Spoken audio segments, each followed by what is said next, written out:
మా వెంకటగిరి నియోజకవర్గంలోని వెంకటగిరి పట్టణంలో మా జనసేన పార్టీ, తెలుగుదేశం, బీజేపీ కూటమి అధికారంలోకి వచ్చి ఏడాది అయిన సందర్భంగా, ఈ వైసీపీ దుష్ట పరిపాలన అంతమైన సందర్భంగా మా జనసేన పార్టీ ఆధ్వర్యంలో పీడ విరగడైంది, ఏడాది అయింది అన్న కార్యక్రమాన్ని మేము ఈరోజు మొదలుపెట్టాం. ఆ కార్యక్రమంలో భాగంగా మా పట్టణ కార్యాలయాన్ని అద్భుతంగా పూలాలంకరణ చేసుకొని, అలాగే రేపు ఉదయం వెంకటగిరి పట్టణంలోని రోడ్లపైన భోగి మంటలతో దీపాలంకరణ చేసుకుంటాం. అలాగే రేపు సాయంత్రం టపాకాయలతో సెలబ్రేషన్ చేసుకుంటాం.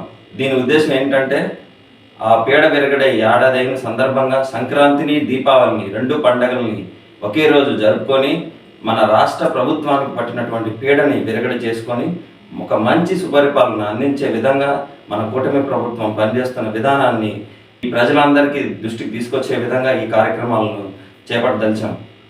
ఇక్కడ వైసీపీ ప్రభుత్వంలో వైసీపీ వాళ్ళు చేసినటువంటి అరాచకాలు అంతా ఇంత కాదు. చివరికి జనాభాని బీభత్సంగా భయపెట్టారు. వాళ్ళు ఎలా భయపడారంటే, వాళ్ళకి 151 ఎమ్మెల్యేల నుంచి 11 ఎమ్మెల్యేలకు పడిపోయే విధంగా ప్రజలు వాళ్ళకి తీర్పిచ్చారంటే అంత బీభత్సంగా వాళ్ళని భయపెట్టారు. కాబట్టే వాళ్ళు ఇంకా జీవితంలో వైసీపీ గవర్నమెంట్ వాళ్ళకి అవసరం లేదన్న విధంగా భయపడి ఉన్నారు. కానీ వైసీపీ వాళ్ళు చెప్పుకునేది ఏంటంటే, ఇక్కడ మేము ఏదో వెన్నుపోటు పొడి చేస్తున్నాం, ప్రజల్ని సంవత్సరం రోజులు ఏమి సూపర్ 6 కార్యక్రమాలు ఏం చేయలేదు అన్నట్టుగా వాళ్ళు చెప్తా ఉన్నారు. ఏం చేయలేదు. పవన్ కళ్యాణ్ గారు ఏం చెప్పాడు? జగన్ నిన్ను అధపాతాలను తొక్కేస్తానన్నాడు.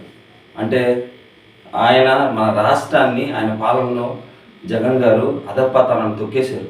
కాబట్టే అధికారం వచ్చిన వెంటనే ఈ సూపర్ 6 పథకాలను అమలు చేయడానికి ప్రయత్నాలు చేస్తూనే ఒకవైపు మన రాష్ట్ర రాజధానిని నిర్మిస్తున్నాం, అలాగే మన ప్రత్యేక రైల్వే జోన్ని తీసుకొచ్చాం, పోలవరం ప్రాజెక్ట్ని కంప్లీట్ చేసే విధంగా చర్యలు జరుగుతూ ఉన్నాయి. అలాగే స్టీల్ ప్లాంట్ని మన ప్రైవేటీకరణ కాకుండా ఆపగలిగాం.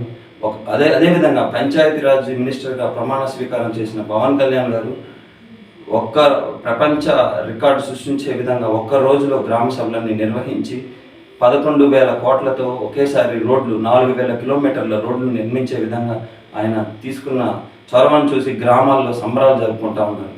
కాబట్టి ఇది వైసీపీ వాళ్ళకి ఒకటే చెప్తున్నా, ఇది వెన్నుపోటు పొడిచింది మా కూటమి ప్రభుత్వం కాదు, ప్రజలు మిమ్మల్ని పొడిచారు. ఎందుకంటే మీరు ప్రజల్ని హింసించారు కాబట్టి వాళ్ళు మీకు వెన్నుపోటు పొడిచారని తెలియజేసుకుంటూ జై జనసేన, జై హింద్.